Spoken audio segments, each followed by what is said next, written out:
வணக்கம் நண்பர்களே, நம்ம சேனல்ல தமிழ் சமையல் மதுரையில் நம்ம இன்றைக்கு ஹெல்த் டிப்ஸ் பற்றி தான் பார்க்க போகிறோம்.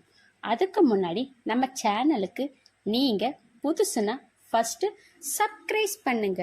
அப்படியே பக்கத்தில் உள்ள பெல் கானையும் மறக்காமல் கிளிக் பண்ணுங்க. அப்போதான் நான் அப்லோடு பண்ண வீடியோ உடனுக்குடன் உங்களுக்கு வந்து சேரும். நம்ம இன்றைக்கு ராஜ்மாவின் பயன்கள் பற்றி தான் பார்க்க போகிறோம். வாங்க வீடியோக்குள்ளே போகலாம். இந்த வீடியோவை முழுசாக ஸ்கிப் பண்ணாமல் பாருங்கள். அப்போ தான் இதன் பயன்கள் முழுசாக தெரியும். தமிழில் சிகப்பு பீன்ஸ் என்று அழைக்கப்படுவதுதான் இந்தியாவில் ராஜ்மா என்று அழைக்கப்படுகிறது. ராஜ்மா சாப்பிட்டு வருவதன் மூலம் நம் உடலில் உள்ள கெட்ட கொலஸ்ட்ரால் அளவு குறையும்.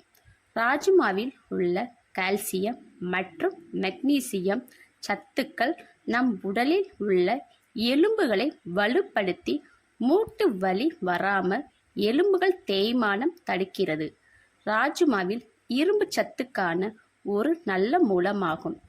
இது உடல் வலிமையும் சக்தியும் அதிகரிக்க உதவுகிறது. இரத்த சோகை உள்ளவர்கள் ராஜ்மாவை அதிக அளவில் சாப்பிட வேண்டும். ராஜ்மாவில் வைட்டமின் சி உள்ளது. இது நோய் எதிர்ப்பு சக்தியை அதிகரிக்க உதவுகிறது. ராஜ்மாவில் உள்ள வைட்டமின் மற்றும் தாதுக்கள் இரத்தத்தில் உள்ள சர்க்கரையின் அளவு குறைக்க உதவுகிறது. ராஜ்மாவை உணவில் சேர்த்து கொள்வதன் மூலம் பெருங்குடல் புற்றுநோயை தடுக்கலாம். வயதாவதால் ஏற்படுகிற சரும பிரச்சனைகளை தடுக்க ராஜ்மா உதவுகிறது. ராஜ்மாவை கர்ப்பிணி பெண்கள் சாப்பிட்டு வருவதன் மூலம் புரதம், இரும்பு சத்து, நார்ச்சத்து போன்ற எல்லா சத்துக்களும் கிடைக்கும். வயிற்றில் வளரும் குழந்தைக்கு தேவையான ஃபோலிக் அமிலம் எனப்படும் சத்து ராஜ்மாவில் கிடைக்கும். ராஜ்மாவில் என்னென்ன ரெசிபிகள் பண்ணலாம்?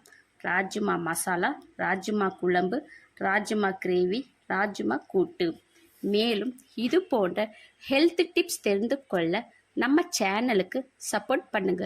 மறக்காமல் லைக் அண்ட் ஷேர் பண்ணுங்கள். மேலும் சுவாரஸ்யமான ஹெல்த் டிப்ஸ் தெரிந்து கொள்ள கமெண்ட் பண்ணுங்க.